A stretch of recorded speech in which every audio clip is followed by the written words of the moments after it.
সাভার ও আশুলিয়া শিল্পাঞ্চলের পরিস্থিতি ধীরে ধীরে স্বাভাবিক হতে শুরু করেছে। সোমবার কোনো আন্দোলনের খবর পাওয়া যায়নি, তবে দাবি দাওয়া নিয়ে মালিক পক্ষের সঙ্গে বনিবনা না হওয়ায় কিছু কারখানা বন্ধ রয়েছে।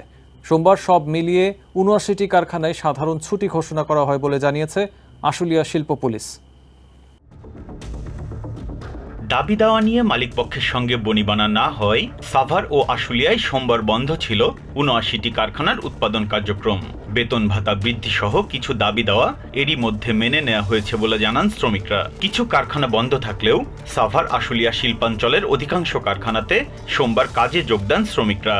দিনভর প্রতিটি প্রতিষ্ঠানে চলে স্বাভাবিক কার্যক্রম। কোথাও হামলা, ভাঙচুর বা সড়ক অবরোধের ঘটনা ঘটেনি। শিল্প পুলিশ জানায়, পরিস্থিতি স্বাভাবিক থাকলেও আগে থেকেই কয়েকটি কারখানার দাবি দেওয়া নিয়ে শ্রমিকদের মধ্যে অসন্তোষ ছিল। ওইসব কারখানার শ্রমিকরা কাজে যোগ দেয়নি।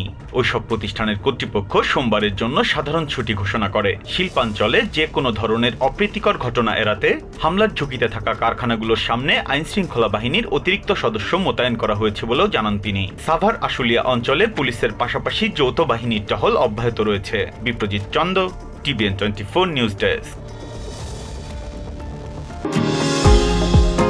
নিউ ইয়র্ক থেকে সম্প্রচারিত TVN 24 টেলিভিশন বিশ্বজুড়ে বাঙালির কণ্ঠস্বর।